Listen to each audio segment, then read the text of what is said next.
Assalamualaikum warahmatullahi wabarakatuh. Alhamdulillah. Alhamdulillahilladzi anzalal Qur'an hudal linnasi wa bayyinatin minal huda wal furqan. Asyhadu an la ilaha illallah wa asyhadu anna Muhammadan abduhu wa rasuluhu. Amma ba'd. Dewan juri yang arif dan bijaksana serta para pemirsa yang berbahagia. Topik yang akan saya bawakan pada kali ini adalah memperkuat akhlak di era krisis moral. Pemirsa yang berbahagia, saya ingin memulai dengan sebuah pertanyaan.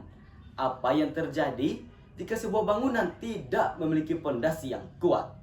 Tentu bangunan itu akan mudah roboh ketika diterpa angin atau gempa. Nah, akhlak adalah pondasi dalam kehidupan kita. Tanpa akhlak yang kuat, manusia akan mudah terombang-ambing oleh arus zaman, terutama di era krisis moral seperti sekarang. Kita hidup di zaman di mana keburukan seolah menjadi hal yang biasa. Pergaulan bebas, korupsi, hoaks, hingga hilangnya rasa hormat kepada orang tua adalah sebagian kecil dari krisis moral yang melanda. Tapi, apakah kita hanya akan berdiam diri?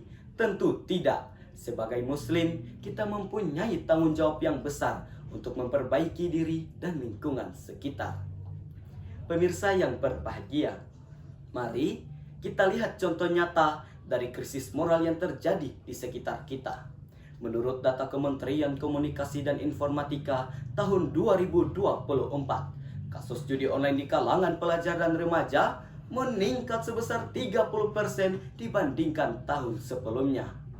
Banyak remaja yang terjerat dalam praktik judi online, bahkan sampai ada yang menghabiskan uang puluhan juta hanya untuk memenuhi kecanduannya. Tidak hanya itu, baru-baru ini kita dikagetkan oleh kasus seorang remaja di Jawa Tengah yang membunuh ayah dan neneknya serta hampir membunuh ibunya sendiri.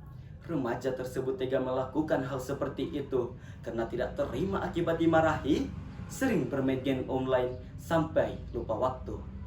Ini adalah bukti nyata betapa krisis moral telah merusak generasi muda kita.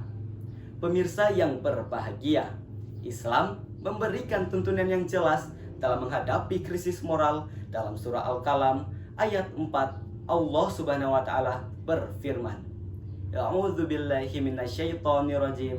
Bismillahirrahmanirrahim. Wa innaka la'alakum khaliqun adzim. Dan sesungguhnya engkau Muhammad benar-benar berbudi pekerti yang agung.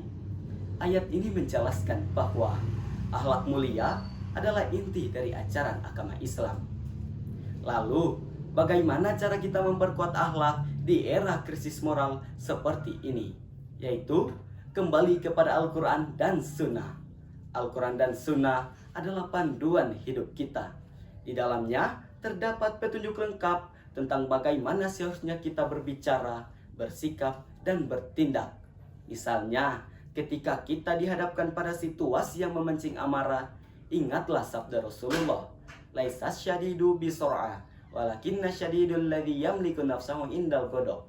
Orang yang kuat bukanlah orang yang pandai berkulat, akan tetapi yang mampu menahan amarahnya. Hadis riwayat Bukhari dan Muslim. Era krisis moral ini adalah ujian bagi kita semua. Apakah kita akan terbawa arus atau justru menjadi pelopor perubahan? Ingatlah, perubahan besar selalu dimulai dari langkah yang kecil. Mulai dari diri sendiri, dari keluarga, dan dari lingkungan terdekat.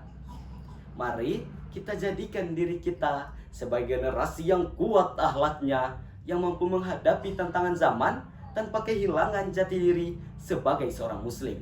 Karena akhlak yang baik adalah contoh iman yang kuat. Sebelum saya mengakhiri ceramah saya pada kali ini, izinkan saya menyampaikan sebuah pantun. Angin sepoi membawa damai, daun bergoyang irama tenang, gesidar hadir dengan santai, tapi dampaknya sangatlah terang. Wabillahi taufik wal hidayah. Wassalamualaikum warahmatullahi wabarakatuh.